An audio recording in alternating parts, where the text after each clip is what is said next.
les portes.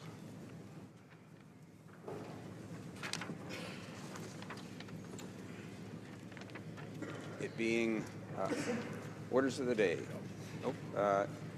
Pardon me, just a moment. One more phrase before I call orders of the day. It being 11:03. The House will proceed to the consideration of private members' business as listed on today's order paper. Orders of the day. Private members' business, consideration and second reading of Bill C-246, Modernizing Animal Protections Act, standing in the name of Mr. Erskine Smith. Mr. Erskine Smith, seconded by Mr. Eyolfson, moves that Bill C-246, an act to amend the Criminal Code, the Fisheries Act, the Textile Labeling Act, the Wild Animal Plant Protection and Regulation of International and Interprovincial Trade Act, and the Canada Consumer Product Safety Act, Animal Protection, be now read a second time and referred to the Standing Committee on Justice and Human Rights. Debate, the Honourable Member for Beaches, East York. Thank you, Mr. Speaker. I put forward Bill C-246, the Modernizing Animal Protections Act, to improve our country's animal welfare laws. I've often been asked why I chose to introduce this bill. First, animal welfare matters to me personally. Yesterday was Mother's Day, and I thank my own mother for instilling in me the value of respect, including respect for animals. Second, animal welfare matters to many of my constituents. I can joke about the percentage of dog ownership in my riding, but during the time we put out a call for ideas for a bill, we received more correspondence on the issue of animal welfare than any other. Third, I am interested in ideas that cross traditional party lines, and I believe that animal welfare is an issue of concern for all Canadians, from farmers to hunters to anglers to pet owners, including supporters of every political party. Finally, I have a great deal of respect for the members from Ajax and Vancouver Centre and previous Liberal Justice Ministers McClellan, Cochon, and Kotler. Each of them introduced near identical provisions to modernize and strengthen our criminal code. These changes are targeted at animal abuse, from animal fighting to deplorable puppy mill conditions, not animal use. The bill seeks to accomplish three goals. 1, a ban on the importation of shark fins. 2, a ban on the importation and sale of cat and dog fur, and a requirement to label the source of fur. 3, the modernization and strengthening of existing animal cruelty offenses in our criminal code. Now, with respect to shark finning, it's estimated that over 70 million sharks are killed every year for their fins. The practice is cruel. Their fins are cut off and the sharks' bodies are thrown back in the ocean while they are still alive. They are left to sink to the bottom of the ocean and drown. It is as cruel as it is wasteful. Canada has banned shark finning within our borders since 1994, but we remain complicit in this cruel practice. The Globe and Mail recently reported that Canadians imported over 300,000 pounds of shark fins last year alone. We represent 1.5 to 2% of the global market. The bill would ban a person from importing or attempting to import shark fins into Canada. The amendments were drafted based upon advice from the Library of Parliament and Legislative Council. If there is a better way of addressing these concerns, I ask that such matters be resolved at committee. I want to specifically thank the member from Port Moody, Coquitlam, for bringing this matter to the House's attention in 2013. His legislation was narrowly defeated at second reading, and I believe it is time to correct that mistake. Canadians across the country agree. We want to protect the world's oceans. When polled in 2013, 81% of Canadians surveyed supported an importation ban against shark fins. Similar bans have been led by those in the Chinese community, including Councillor Kristen Wong-Tam, who helped to ban shark fins in Toronto in 2011. Chinese-American senators have introduced shark fin bans in Hawaii and California, and both businesses and the government in China are moving away from serving the product. If necessary, I am open to a change that would limit the ban to countries that do not have the same regulations as we have here in Canada, that is, requiring that a shark be landed before its fin is removed. With respect to cat and dog fur, the bill seeks to ban its importation and sale. It also seeks to require that all fur products be labeled as to the source of fur. Large companies such as Canada Goose already follow this best practice. Again, if there are any concerns with particularities in the drafting of this provision, they should be dealt with at committee. There is an e-petition before this House with over 13,000 signatures calling the government to ban the importation and sale of cat and dog fur. Such measures have already been adopted by the EU and US, and it's time for Canada to catch up. Finally, the Criminal Code amendments. I have received questions about the meaning of Section 182.1 sub 1 sub a. That's the provision that states it is a crime to willfully or recklessly cause unnecessary pain or suffering to animals. This provision will not affect any animal use practices. I know that because the same provision has been in the code for decades and it has never stopped animal use. Now, some have incorrectly suggested that the word recklessly is being added. This is blatantly false. Current Section 429 of the Code already applies the word recklessly to existing animal cruelty offenses. Here is how my bill would change the code. 1, it closes loopholes related to animal fighting. It is not currently a crime to profit from animal fighting or to train or breed animals for the purpose of fighting. The bill makes these activities criminal. 2, it closes a loophole in the definition of bestiality. In Australia, it is a crime to engage in any sexual activity with an animal. Yet, due to a recent decision of the BC Court of Appeal, bestiality in our criminal code requires penetration. Now, the court stated that it is up to Parliament to expressly amend the code if it deems a change necessary, and that is exactly what this bill aims to do, making all sexual conduct with an animal a crime. 3, it creates a new offense of brutal and vicious killing to close a loophole where an owner had killed his dog with a baseball bat, but the judge acquitted on the basis that the dog died immediately and there was no evidence of pain and suffering. This language was drafted by the Justice Department in 1999, and previous Justice Minister Cochon stated categorically that such a change will not affect animal use practices. The current Justice Department, when I consulted with them, had no concerns whatsoever with this part of the legislation. Reasonably, any concerns of unintended consequences should be addressed at committee. We can hear from criminal law experts, and if the amendments could plausibly affect accepted animal use practices, their language should be changed. I accept that. Or an exemption list added to ensure that they do not have that effect. I am open to reasonable amendments and have repeatedly said so. Not only would my in-laws disown me if my changes stopped farming, fishing, or hunting, they've owned a farm outside of Sarnia since 1834. As a lawyer, I do not believe that the criminal code should be used to regulate accepted practices. It is a place to punish egregious and immoral conduct in our society. Had I intended to affect farming, I would have done so through the Meat Inspection Act or the Health of Animals Act, not the criminal code. 4th, it allows judges to ban animal ownership if one is convicted of animal cruelty for a second time, getting tougher on animal abusers. 5th, the bill changes the current animal cruelty offense of willful neglect to one of gross negligence, a standard applied to every other criminal negligence offense under the criminal code, modernizing our legislation. The current willful neglect standard can make prosecution difficult.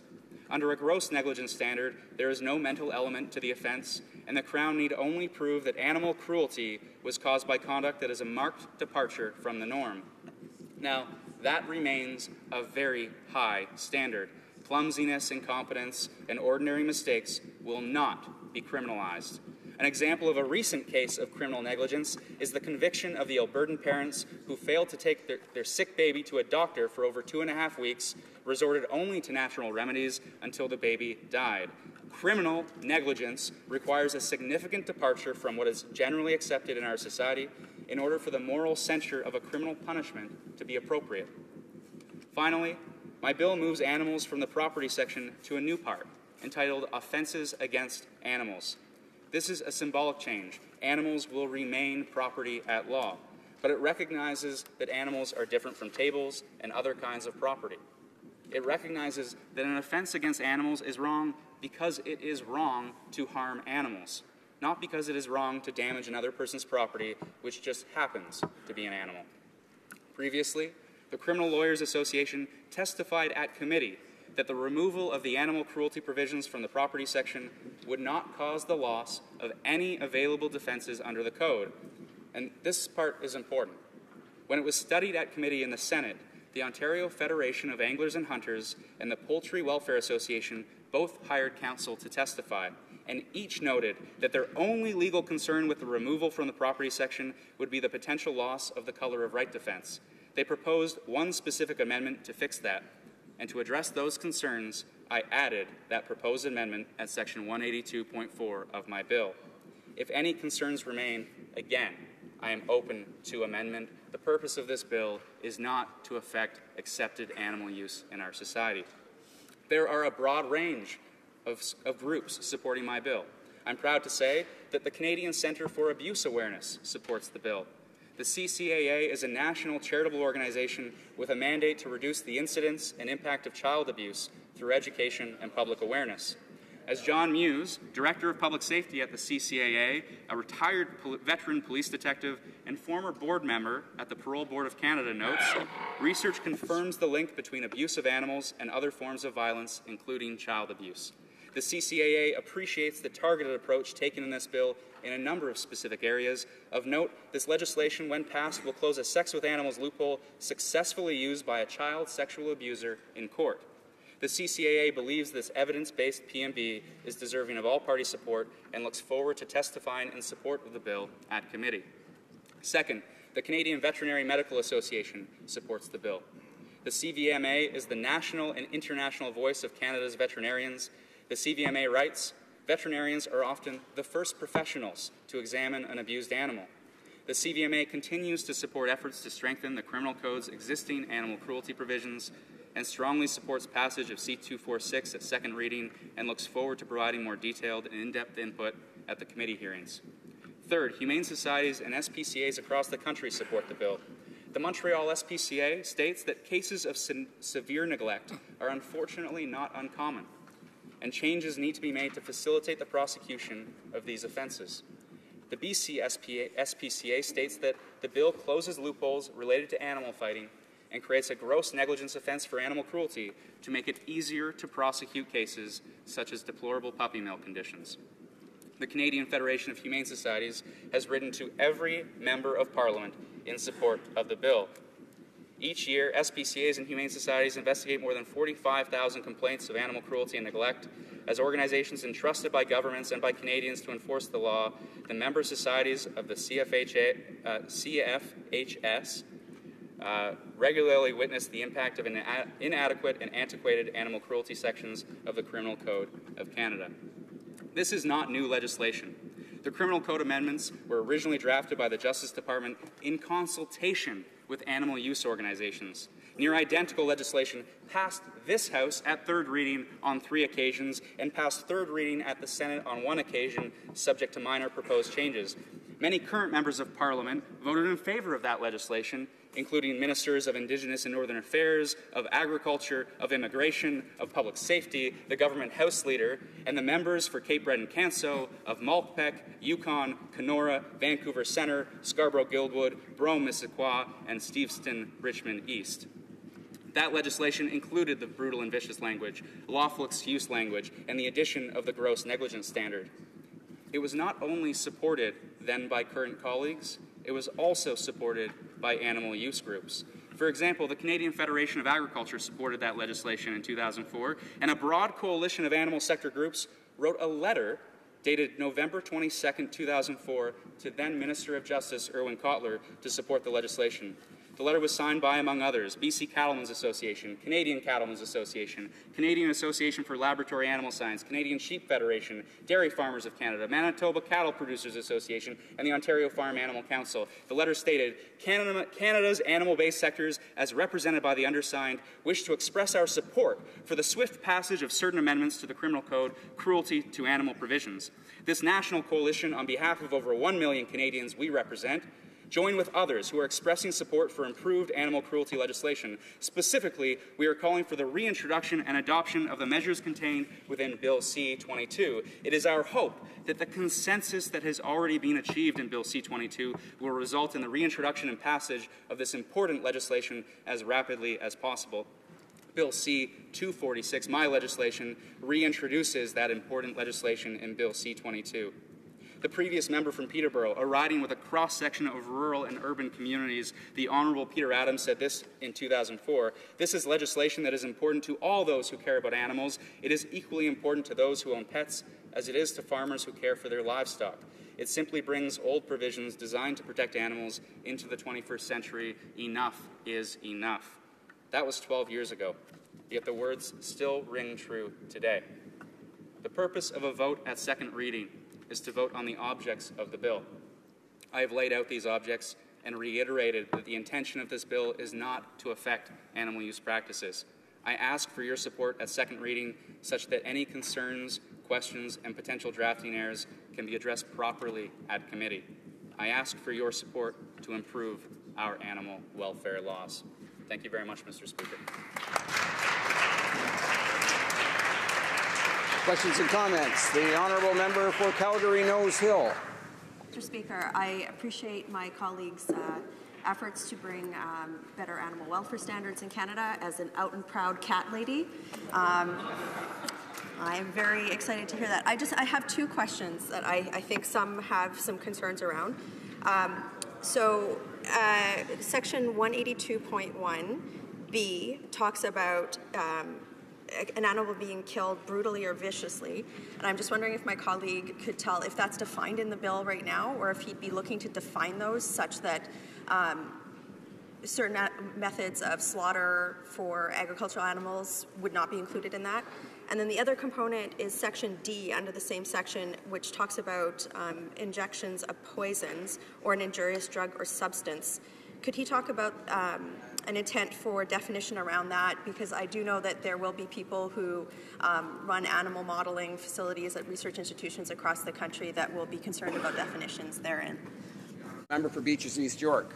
Mr. Speaker, I thank the member for the question, and it is important to clarify some of the language, and I tried as much as possible to state that quite clearly this bill is not intended and won't affect animal use practices. With respect to those two provisions in particular, the poison section is already in the criminal code. That existing provision has long been in the criminal code, has never stopped animal use practices. We ought not to be worried about that particular provision. Now, in fairness, the brutal and vicious provision, this is not legislation that I drafted. It was originally drafted by the Justice Department in 1999.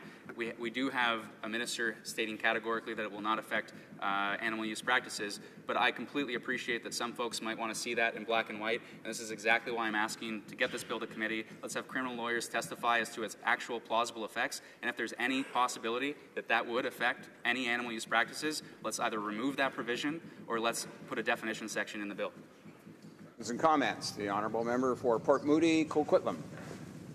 Thank you, Mr. Speaker, and I'd like to thank my honourable colleague from Beaches East York for the work that he has done on this bill and bundling a number of animal welfare concerns into one bill here. And I know he is well aware, and he referenced it in his comments earlier about the work that I did in the last Parliament on banning the importation of shark fins to Canada.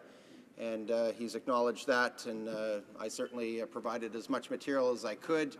It, unfortunately, in the last Parliament lost by 5 votes. It was a very close vote with a majority Conservative government. Unfortunately, it did not pass.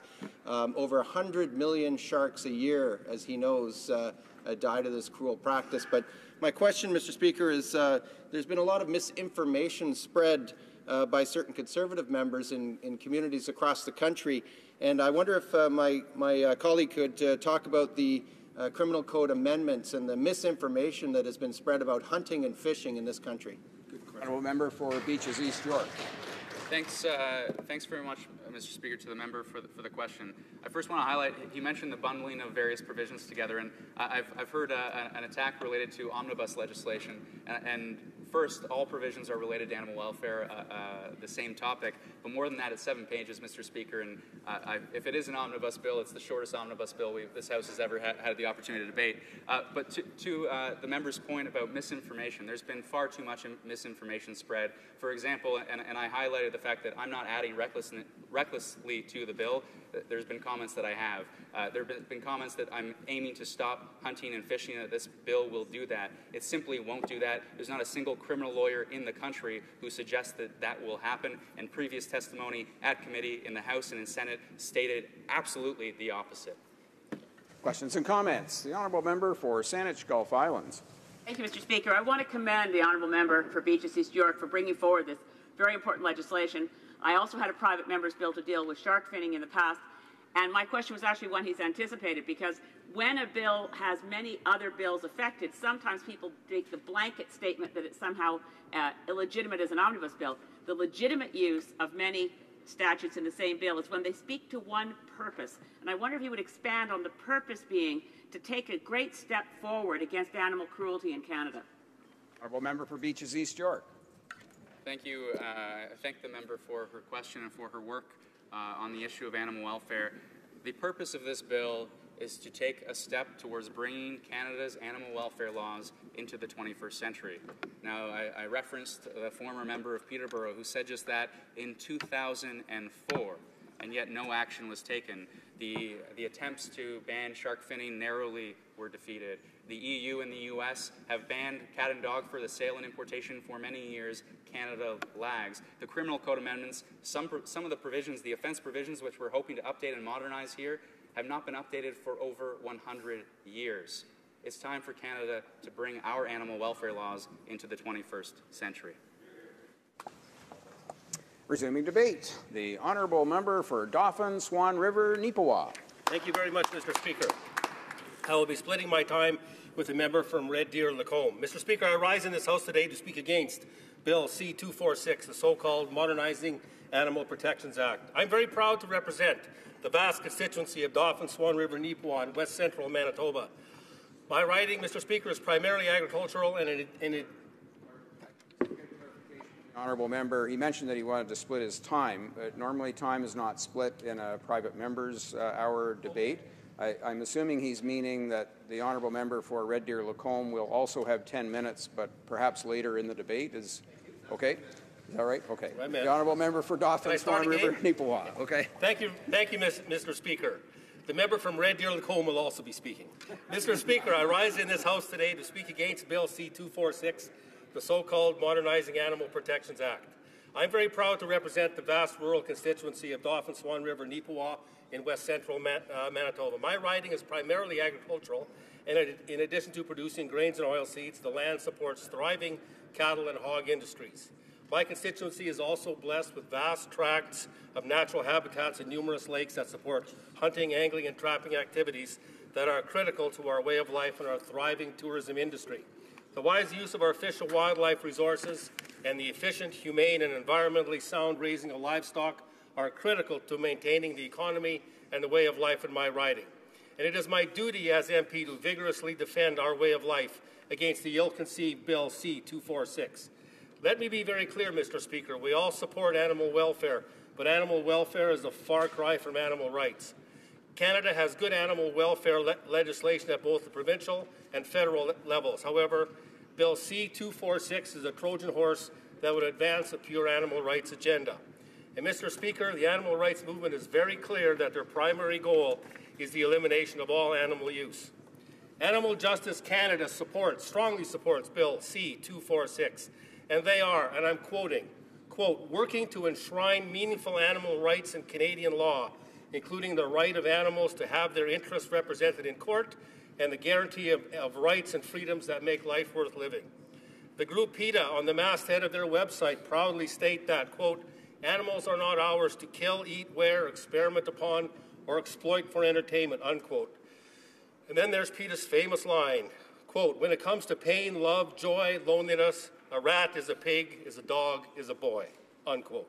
There are many other animal rights groups who are advancing the same agenda and strongly supporting Bill C-246.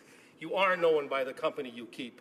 The Criminal Code of Canada and all provinces have comprehensive provisions that criminalize various kinds of animal cruelty and neglect. The courts have for decades consistently interpreted these provisions as not intending to forbid conduct that is socially acceptable or otherwise authorized by law, such as hunting, fishing, medical research, and slaughter for food. So what does Bill C-246 change? And I'm looking at the criminal code side. I'm not looking at the cat and dog or the shark finning. 1, offenses against animals would no longer be offenses against certain property.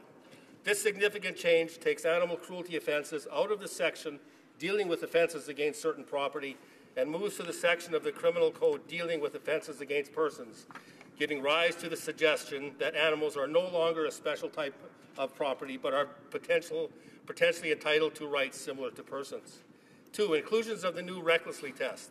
The new section 182.1 includes the test of recklessly to the existing willfully test for causing unnecessary pain, suffering, or injury to an animal. This expands the kind of conduct that could be criminalized. 3. New kills an animal offenses. The bill adds 2 new offenses that are not currently in the criminal code. 182.21 says everyone commits an offense who willfully or recklessly B. kills an animal, or being the owner permits an animal to be killed brutally or viciously, regardless of whether the animal dies immediately. Kills an animal without lawful excuse. This brutally or viciously test is completely novel and does not appear to have been previously used in any Canadian statute or interpreted in any Canadian court. And this provision does not appear to exist in any legislation in the United Kingdom, Australia, or the United States.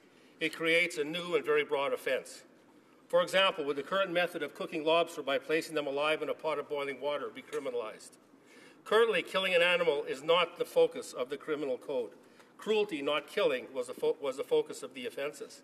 This new test forces the court to evaluate the method of killing chosen, and if it falls within the test or there is no lawful excuse, criminalizes the behavior. Lawful excuse is not defined in C-246. These 2 sections, depending on how they would be interpreted by the courts, could have the effect of criminalizing many recreational, agricultural, commercial, scientific activities such as medical research and religious practices such as kosher or halal butchering. 4. Addition of negligence standard. This widening of the test for criminalizing from willfully under the current section to the much lower negligently test in the new bill can have the potential of criminalizing far more types of behavior. And it must be noted that anyone convicted under the expanded provisions will now have a criminal record that will follow them for the rest of their lives, affecting international travel and employment prospects. A person will no longer have to be willfully cruel to be criminalized, just clumsy, incompetent, or unlucky. For example, this section could create consequences for accidentally striking an animal with a vehicle. This is a vast expansion of criminal liability to areas of activity that should not be affected by the criminal law or are already regulated under other existing federal provincial legislation. 5. No specific exemptions for legal conduct to offenses listed. The bill in 182.5 that common law defenses in Section 8.3 and 4292 of the Criminal Code are not affected. But these are defenses to the commission of the offense, not the exclusion of otherwise legal activities from being criminalized under the Criminal Code. These specific legal activities, ranching, hunting, fishing, trapping, medical research, etc., should be clearly listed in the bill so that otherwise legal activities should be taken out of the Criminal Code completely and not criminalized. And there are also possible constitutional issues, Mr. Speaker. All provinces have animal cruelty laws. I've read every single one of them. Where a federal bill criminalizes an activity that is deemed lawful and regulated under provincial law, constitutional issues relating to the validity of the statutes arise. This is another reason to clearly and specifically spell out which otherwise lawful activities are not criminalized. Mr. Speaker, the Criminal Code is meant to contain laws that criminalize certain actions or behaviors. It is meant to be broad enough to allow enforcement, but specific enough to target particular actions. The problem with this legislation is that it is not targeting specific actions. We don't actually know what action may be considered criminal with this vague language. It doesn't even provide a list of activities that are permitted. In terms of C-246, many people mistakenly think that this is a rural versus urban issue, or that it is all about hunting, angling, trapping, and ranching. If enacted, C-42 could affect all Canadians. Let's look at medical research. Most, if not all, animal rights groups oppose animal-based medical research. Canadians must realize that most significant medical breakthroughs result from animal-based medical research. Approximately 60% of all cardiovascular research is conducted on animals.